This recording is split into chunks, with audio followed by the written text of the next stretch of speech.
Chris Brown, Steve Tasker with you, and happy to be joined now by Bills radio color analyst, former Bills center Eric Wood, as he joins us every Monday for his thoughts from the booth on the performance that was. Eric, I know you noticed this and mentioned it on the broadcast.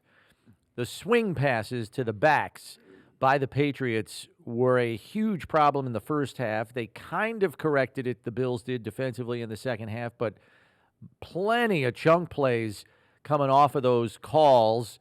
There's a part of me that wonders why the Bills haven't done that more, but why don't we just speak to the effectiveness of the Patriots with it yesterday?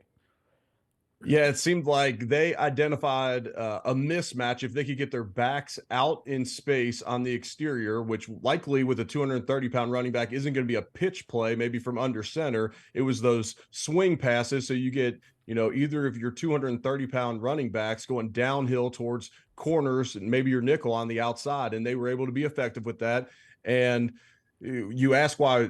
So generally with New England, this is a Bill Belichick staple, and this is, kind of a 3-4 defense philosophy as well. They'll have their outside pass rusher. If you do a swing route to your back, they'll peel their defensive end towards him and then fire one of their linebackers to replace him in the rush. And so it doesn't work for every team, but with the Bills defensive ends getting up the field, we've seen A.J. Epinesa bat those balls at times, get in the passing lanes, but it can be tough on those corners on the outside because you're trying to play normal pass coverage. You're not recognizing necessarily that it's a swing pass right off the bat. And so by the time you realize it, now you have a 230-pound running back coming full head of steam at you, and they were effective against the Bills yesterday.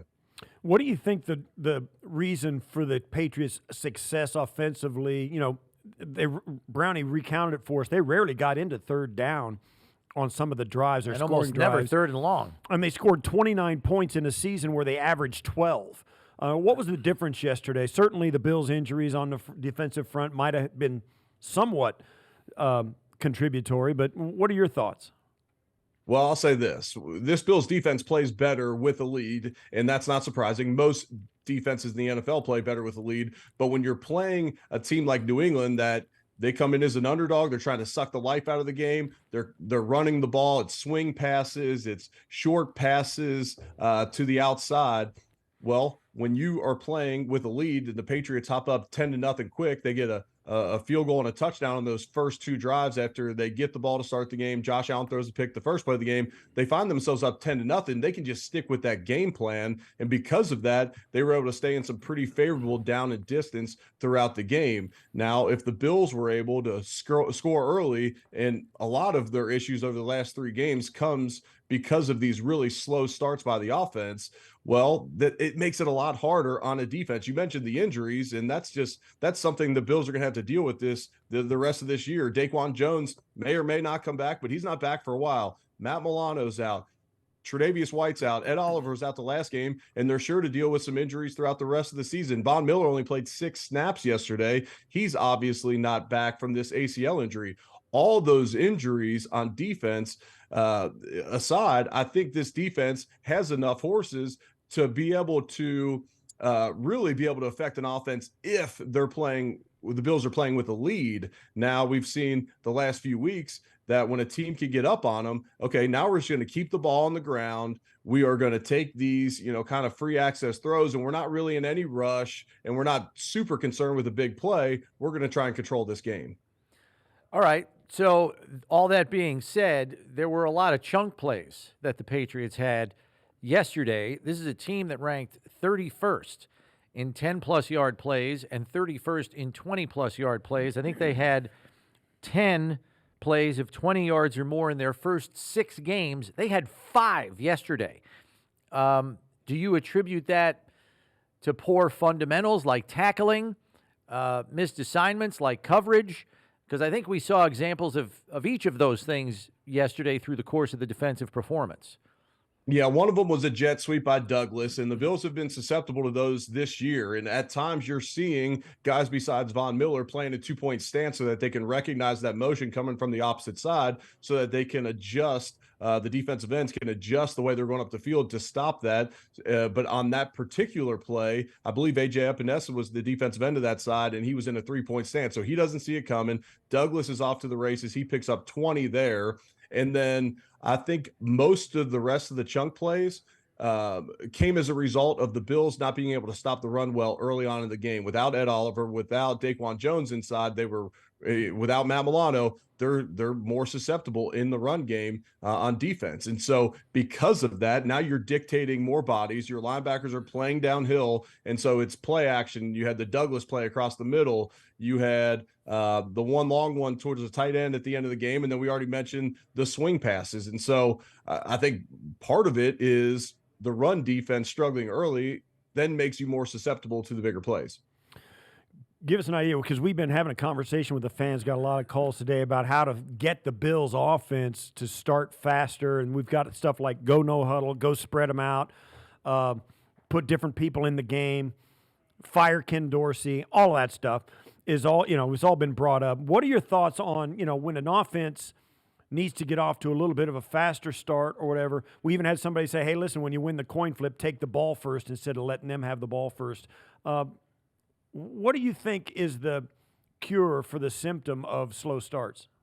Real quick, I'll get to that in a second. I was actually thinking about the coin toss too, because the Bills get the ball first against the Dolphins and really put pressure. They go right down the field and score, and then they get the ball a second possession, score, and that puts pressure on an opposing team. I'm not saying that deferring the ball throughout history, and when you win the coin toss, has shown a slightly higher winning percentage just based upon that 2-for-1 opportunity that you can get and sometimes steal an extra possession, having the ball at the end of the half, and then getting the ball to start the second half.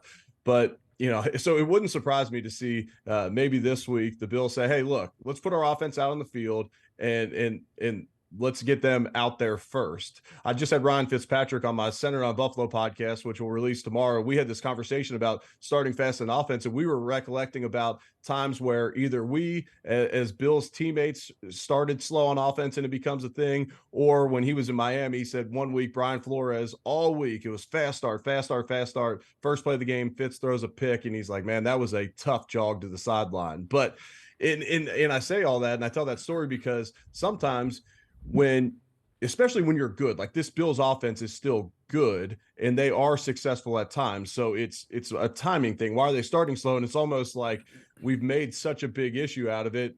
And internally, they understand this as well. This isn't a, media sculpted attack on the Bills. They're averaging 3.3 yards per game in the first half, the last 3 games. And it wouldn't be that big of a deal if they didn't have such a potent offense with so many weapons. And so it's kind of become a thing. And it's, I mentioned last week, it's self-scouting, figuring out what you do well, and then starting off the game with that. Well, where do they start the game with last week? Under center play action, which has been so good for them. And Josh just doesn't see Peppers drop off his assignment to Dawson Knox. If he sees that early, he dumps it down to the flat, and they pick up a first down on the pass to I believe it was Kincaid in the flat. And so if Josh sees him drop off, then they get a first down and they're already moving the ball. Instead, it's an interception and the Bills go down 10-0. And so regardless of what they need to do, as an offense, I just feel like at times they're not aggressive enough. I know you missed the deep shot down the field of Diggs yesterday, which could have changed the narrative of this game. And, you get the touchdown wiped out by the offensive PI. You got the Dawson Knox drop on 4th and 2, or we're having a completely different conversation here today. But I just feel like this offense just has to get a touch more aggressive. And that can sometimes be counterintuitive when you're just trying to make first downs at the start of games and get off to a smoother start and get into a rhythm. But, they've kind of let this like too high shell concept that's been coming across the NFL to try and limit these big plays. To me, it just seems like it's taken away some of their aggressiveness. And I understand that sometimes being aggressive is easier when you're in a flow of an offense, which they're not getting into in the first half of games. You already mentioned Von Miller and the fact that he only got 6 snaps. I did happen to notice, although I didn't mention it on the broadcast, I saw he was the last guy out after halftime, and he had a ball cap on, and he didn't have his helmet. And I thought about it then real quick, like, he might be done for the day, and that pretty much proved to be the case. Do you think, and we don't know, obviously, Eric, what his situation is. Maybe Sean McDermott passes along some information on his status concerning this week's game when he addresses the media at 5 o'clock today. But do you see that as a potential positive, meaning he barely played on Sunday, so bringing him back on Thursday is a real possibility? Or, I don't want to be negative, but do you fear maybe something happened and they shut him down? I think something happened and they shut him down. That's what it appeared like to me. With the game on the line, Von's going to want to be out there pass rushing. That final drive, that's what you bring Von Miller in for. In an obvious pass situation for the Patriots, they have to drive the length of the field. That's where you want your Hall of Fame pass rusher. So I assume something happened there. And we were talking about it on the broadcast in during TV timeouts, how we realized that Von wasn't playing that much. I just didn't realize it was only 6 snaps because we had seen him out on the field early in the game. And so, this is just an assumption. You just have to assume that he kind of tweaked something. I saw a video earlier today. It looked like he was limping around a little bit before he came off. But, I just feel like with Von Miller, he looked fine those first couple appearances he made. And then yesterday, he comes out after 6 plays and, hopefully nothing drastic happened. And if he can't play Thursday, that's fine. We want Von Miller December and January and hopefully February fully healthy and making a humongous impact. And look, Greg Rousseau, A.J. Epinesa, they're playing really good football right now. Leonard Floyd is playing outstanding. And so you have 3 solid pass rushers there that you don't necessarily need him to come back until he's fully ready to go. So as you see a short week, give us a little idea about how much effort and prep and change to the routine. Obviously, they're going to have 2 days of practice, one today, one tomorrow, or they might have tomorrow off as well. Like they usually do on a Tuesday. I don't know. They might have today off, actually. Either way, give us an idea of the schedule and what it means for this Thursday night game coming up.